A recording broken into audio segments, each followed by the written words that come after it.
Question 11. The best gift a parent can give to a child is to prepare and encourage them to leave the nest and build their own life as an adult. You said that you agree strongly, and I said I mostly disagree.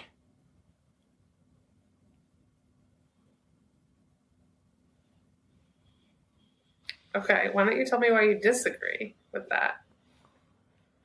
So, well, let me just say this. Yeah. So the best gift a parent can give to a child is to prepare and encourage them to leave the nest and build their own life as an adult. Like, right. I think I take that as like, that is our job, right? Is to help our children to develop the ability to reason and make decisions on their own so that they can, like, so that they are able to be self-sufficient enough and know how to make right choices on their own. Because I'm not going to make their decision for them forever, right? So creating people that can like go off and become the next, like, and become adults that are successful. I think that's a huge part of our responsibility. Caveat, but I would love nothing more than for all of my children to then choose to fly back into my nest and stay with me forever. Well, yeah. So, I mean, I think like the tension that you're acknowledging is what I'm getting at. Like, I don't feel that obligation to be like, you should go off and do your own thing. But I secretly just want you to not go off and do your own thing. I want you to like be close in and tight to the family. I think that the close in and tight to the family, like we are a family enterprise. That should be the explicit goal. The explicit goal is that we are not, a family is not a place where you prepare to send people off to be individuals independent from the family. A family like doesn't end when a person turns 18.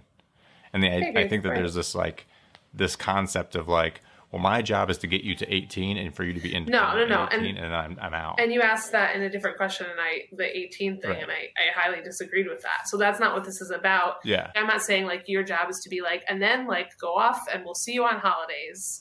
Like I'm saying that it is their ability to like be responsible for their own lives.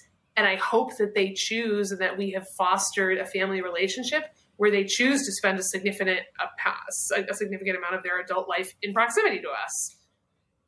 But so like I think we're kind of again. I would take that a step further. Yeah. But let me like before we agree that we are mostly aligned, but like before we come back together, let's focus more on how we're disagreeing.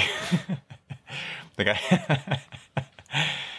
I mean, so one of my one of the influential people that I listened to, they made the statement, and they were consciously trying to like make a bold statement. And they were saying it should be the goal of every married couple for their child, all their children, to get married and settle down in the same community that they themselves live. That should be the goal. That should be the success criteria of you are a successful parent if your child is a member of your community forever.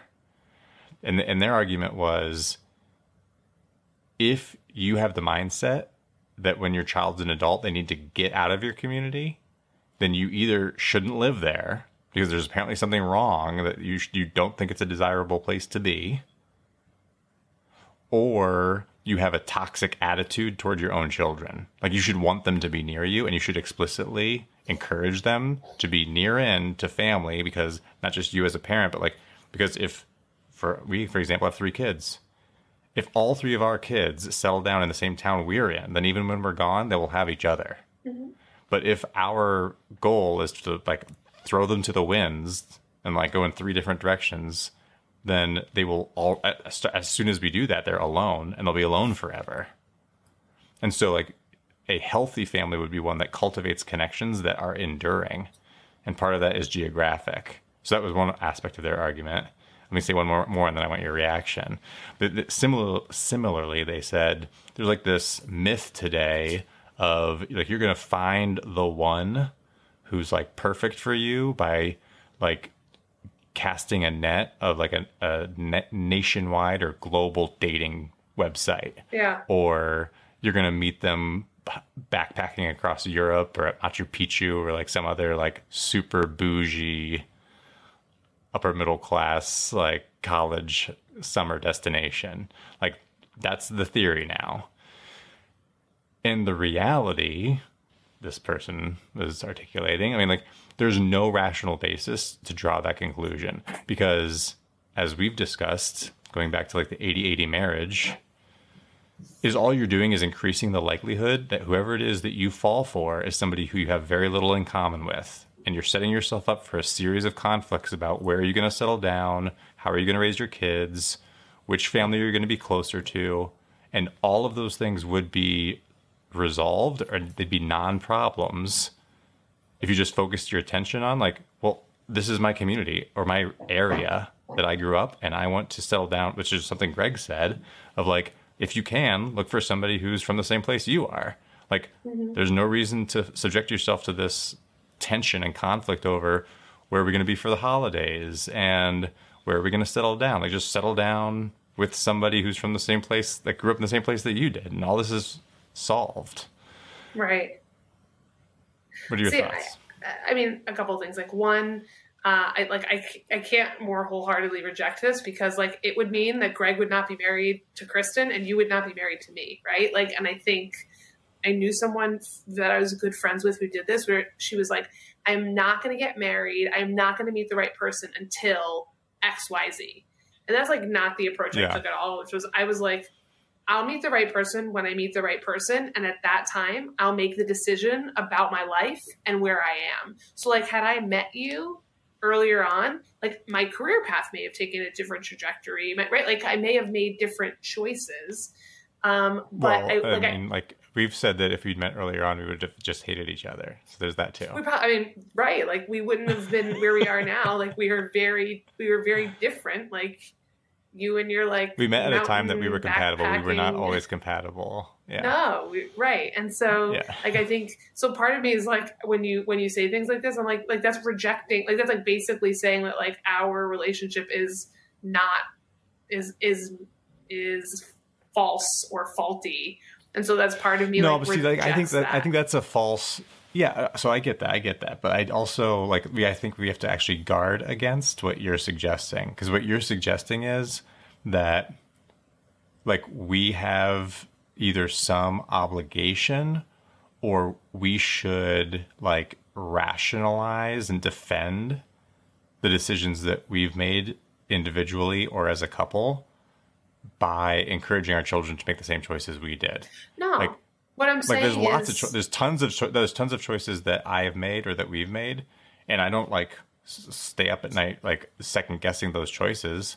But if I had it to do over again, or if I were like talking our kids through like whether to go to a private school or a state school or what to major in, I'd be like, well, I made those choices and I don't like lose sleep over it. But knowing what I know today, I'd be like, hey, you know what I didn't know when I was 18 that I think would help you make a better choice than I did? Is like, and I don't feel like, but so do you think you're going to have the conversation with our children that like, so like, I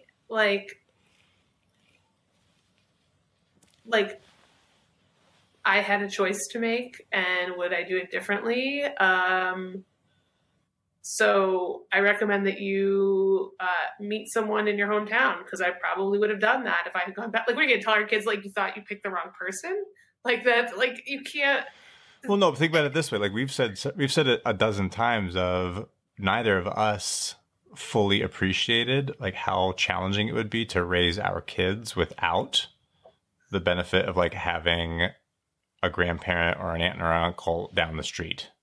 Right. Like, so many people who are like our peer group make it all work, do the 2 careers and juggling kids thing by like, 2 days a week, like my parents pick the kids up from school, or I don't need to get a babysitter because I could just drop the kids off at my mom's house when I go out on a date with my wife. Like we don't have any of that support, and we've acknowledged like, oh yeah, that's a big cost. And like, if you and I had like, if you and I traveled back in time 10 years, we might be like, hey, let's like really make some choices in a way that optimizes for the support we're going to get as parents and like the family connection our children are going to have growing up. that, like, again, I think we made rational choices as they presented themselves, but it's just one of those things like, yeah, like if I had it to do over again, I would have rethought that. And like talking to our own children, I do think that I would say like, hey, not that we don't love where we live and like that our community and our friends and all these things, but like, but you should think long and hard about the costs associated with randomly putting a pin in the map and being like, I'm going to raise my family here. Like there's going to be costs to that. Yeah, I do think there's also costs though to just going with what you have known and like coming back to like the place you grew up, right? I think people, I think there's a natural human tendency to want to explore and to try new things and I do worry that the flip side is that like if I had like been like, no, I just like stay where I grew up, I think I would have this like wanderlust of like, did I make the right, like, I have no doubt in my mind that like I've made the right choices in terms of like who I married, like what I'm doing with my career, like where we're raising our children. Like, I think that, and so I feel like I would be doubting myself a lot if I was like if I hadn't left, if I was like, oh no, like I just go back to where I'm from. Like some people that is like a very clear and comfortable, like I'm like excited to go back to where I came from. There's a lot of reasons we did not choose that, whether it's it is very I think that the amount it costs to live where I grew up compared to the benefits of living there, I think it's not. Whereas I feel like the cost of where we live with the benefits that comes along with it, short of like us being away from our family, I feel like that is I wouldn't trade. And I think we made the right choice. And so I do, I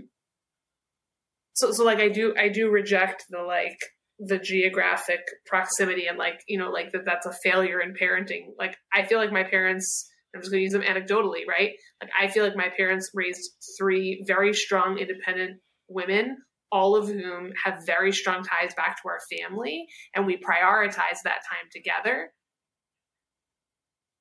But we all went off and did different things. And by the way, I could not have the career that I have today if I had stayed where I was. Like, I had to go to Washington, D.C. And like that has changed the trajectory of my life in a way that I think is very positive. So I don't yes, I want our children to know, I want to live in a place that our children want to be. And I want our children to know that I want to be with them. And I hope that I raise them in such a way that they feel that too. But I don't think that it's to go that final step and say that